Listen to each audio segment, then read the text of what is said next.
મોંઘવારીનો માર દરેક મધ્યમ વર્ગના વ્યક્તિઓને પડી રહ્યો છે। ખાદ્ય વસ્તુઓમાં ફુગાવો ડબલ ડિજિટમાં વધી રહ્યો છે અને જેના કારણે દરેક વસ્તુઓના ભાવ આસમાને પહોંચી રહ્યા છે। તો આવી પરિસ્થિતિમાં ફિક્સ આવક ધરાવતા પરિવારને પોતાનું ઘર કેમ ચલાવવું તે દરેક ગૃહિણી માટે એક પડકાર બન્યો છે। અમદાવાદમાં ખાનગી શાળામાં શિક્ષિકા તરીકે નોકરી કરતા મનીષા ભટ્ટને પણ મોંઘવારીના કારણે હાલાકી પડી રહી છે। મનીષાબેને ઝી 24 કલાક સાથેની વાતચીતમાં જણાવ્યું કે વર્ષ પહેલાની સરખામણી અત્યારે ઘર ચલાવવું ખૂબ જ અઘરું છે। પહેલા તેમનો ઘર ખર્ચ 15 થી 20 હજારમાં પૂરો થતો હતો, જે આજે નથી થતો। એટલું જ નહીં, ભવિષ્ય માટે સેવિંગ પણ નથી થઈ શકતું, કારણ કે મહિનાના ઘર ખર્ચમાં તેઓ જે રૂપિયા બચાવે છે તે બાળકોના શિક્ષણ અને સ્વાસ્થ્ય પાછળ ખર્ચાઈ જાય છે।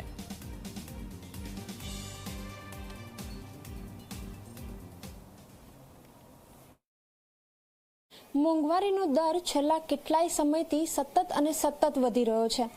આ દર મધ્યમવર્ગીય પરિવારને મુશ્કેલીમાં મૂકી રહ્યો છે, કારણ કે મધ્યમવર્ગીય પરિવાર માટે એક તો સર્વાઈવ કરવું અને સાથે જ સાથે ભવિષ્યને સિક્યોર કરવા માટે, સુરક્ષિત કરવા માટે બચત કરવી પણ ખૂબ જરૂરી છે। પરંતુ જે રીતે મોંઘવારી વધી રહી છે એના કારણે આ વસ્તુ શક્ય નથી બની રહી। આપણી સાથે એક ગૃહિણી ઉપસ્થિત છે કે જેઓ શિક્ષિકા તરીકે પણ ફરજ બજાવે છે, આત્મનિર્ભર છે, પરંતુ તેમ છતાં તેમને ઘણી બધી મુશ્કેલી નડે છે। એમની સાથે વાતચીત કરીશું, એમને પૂછીશું। આપ જણાવો, મોંઘવારી જે રીતે વધી રહી છે કેટલી મુશ્કેલી પડે છે? ખૂબ જ મુશ્કેલી પડે છે, કારણ કે આજના સમયમાં આ છોકરાઓને ભણાવવા, ઘર ચલાવવું અને બીજા ઘણા બધા નાના મોટા, મેઇન તો શિક્ષણ છે, એને પણ બહુ જ મોંઘવારી એને લગતી વધી રહી છે। ફીમાં શાકભાજીના ભાવ વધી રહ્યા છે, ઘરનું મેનેજ કરવાનું બહુ જ કઠિન થઈ રહ્યું છે, કારણ કે અમારે સેલેરી પણ એ પ્રમાણે જે પહેલાં પૂરું થઈ જતું હતું અમારું ઘર આસાનીથી, એ પ્રમાણે હવે કોઈ જ બચત નથી થતી। યાની જે પગાર મળે છે એમાં જ પૂરું કરો અને જીવો, બાકી અમારા ફ્યુચર જે અમારે પ્લાનિંગ કરવું છે છોકરાઓ માટે એ અમે કંઈ જ કરી શકતા નથી। આપણે ઘરેથી શરૂઆત કરીએ તો ઘરમાં આપણે પૂરું કરવા માટે જે કરિયાણું છે, જે બેઝિક જરૂરત છે, દવાઓ છે, આ બધું જ એટલું બધું કોસ્ટલી થઈ રહ્યું છે કે એક 500ની નોટ તો આમ બજારમાં લઈને નીકળ્યા હોય તો ક્યાંય વપરાઈ જાય છે, ખબર નથી પડતી। એક વસ્તુ માટે આપણે જોઈએ તો શાકભાજી સિવાય પણ ઘણું બધું છે, દવાઓ સિવાય કરિયાણું છે અને નાની મોટી એટલી બધી અલગ અલગ જરૂરિયાતો છે કે બચાવના નાસ્તાથી લઈને બધું જ મોંઘું થઈ રહ્યું છે। કેટલો ડિફરન્સ દેખાય છે? પહેલા કેટલામાં થઈ જતું હતું, હવે કેમ નથી થતું?